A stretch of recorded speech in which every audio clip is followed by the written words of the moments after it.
What's up, everyone, and welcome back to our Clone Wars Chronological Rewatch. Today, we're continuing on with the Darth Maul, Death Watch, Shadow Collective arc. This episode is titled Eminence, and this is the one where Death Watch comes across Savage and Maul, and they all decide to team up and kind of work together. As best they can. Yeah. But I love this arc. This one is super fun. It's all bad guys. Mm-hmm. It's all focused on them and Maul and Savage. It's another Bo-Katan episode featuring our best friend, Katie Sackhoff. Yes. So what did you think of this episode?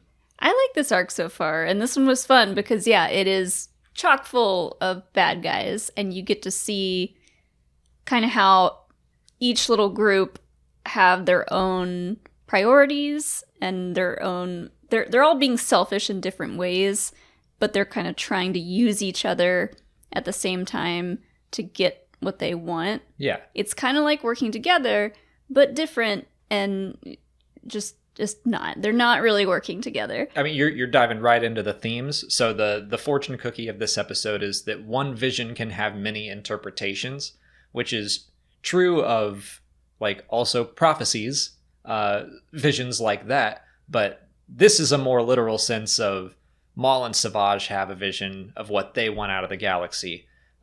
Death Watch has a vision of what they want out of the galaxy, and they're kind of just focused on, we want to retake Mandalore, rule Mandalore, and Maul and Savage are like, yeah, we'll help you do that, and then we'll betray you, and we'll keep going, and Death Watch basically has the same plan. Classic Sith. Right. Classic dark side. Classic bad guy. Like, that's selfishness, is that we'll use each other. We won't work together for real.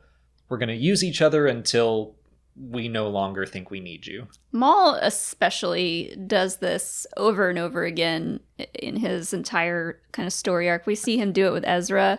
He just uses people over and over to get what he wants, his ultimate goals. Yeah, you're exactly right. And Sam Witwer said that Maul is Sisyphus in Greek mythology. He's rolling the boulder up the hill, and every time it falls back over. Maul builds up power, builds up power, builds up power, and then it's taken away from him. And he does that over and over until he finally is just killed by Obi-Wan. Where that's the whole thing, is that Maul uses the same attack on Obi-Wan, and Obi-Wan recognizes it from when he killed Qui-Gon, so it's like, Obi-Wan's evolved and grown, and Maul is still that same person from The Phantom Menace, which lets Obi-Wan kill him. Yeah, he holds this grudge against Kenobi his entire life, and he lets it basically drive him crazy to the point of, yeah, when he does finally get to Kenobi, he's like so obsessed with killing him, he doesn't even think of how to do it smartly, and yeah, uses the same move and gets defeated. Well, I mean, I think in his mind, he is smart. He's the smarty pants, because he sees Obi-Wan shift to Qui-Gon's stance. Yeah. And he's like, oh, I got you. And Obi-Wan's like, no, I got you. I'm sure he dreams about killing Qui-Gon in that same way all the time, and how he would love to just tell Kenobi about it every day for the rest of his life. But to go back to this arc and in the Clone Wars, yeah, I mean, he is still focused on Kenobi ultimately, where he goes to Mandalore and he's able to goad Kenobi into coming out of hiding. Not hiding, but coming out to meet him, because that's where Satine is. Like, he knows what he's doing, and it's so focused on Kenobi. Yeah. Always. And he has so many chances throughout all the shows to kill Kenobi. He had a pretty good chance at doing it in this episode, but he was like, no, I have this plan, I have this vision. I think you mean the last episode. Last episode, but in this arc. Yeah. Like, he has the chance and he doesn't take it because he's so obsessed with this vision of getting revenge. Yeah, and getting a revenge in a specific way, causing the most pain possible, instead of just getting his revenge. Yeah, you're absolutely right. This is also a really fun episode because it's our first look in canon at Black Sun, which I remember being very excited about as a big Shadows of the Empire fan. It's also the first time we've ever seen the Pike Syndicate, and I kind of forgot about that. Yeah, this is an episode of a lot of firsts that we just take for granted now. We've seen a lot of them in live action at this point. Still waiting on Black Sun. Still waiting on a live action Faline, but maybe. Yeah, Prince Shizor. Yeah. We're going to get him. Come on, let's go.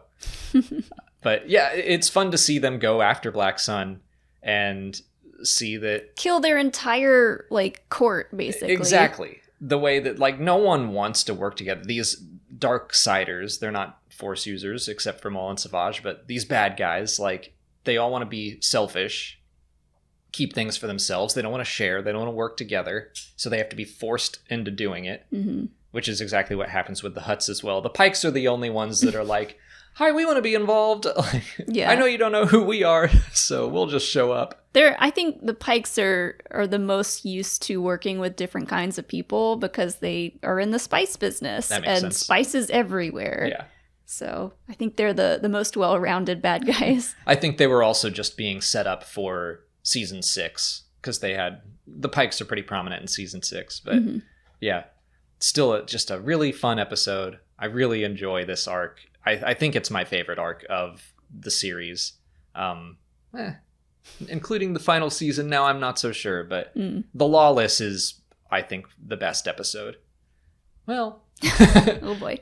I don't know anymore. The final season threw a wrench in all of that. Yeah. But of the original run, this was my favorite arc.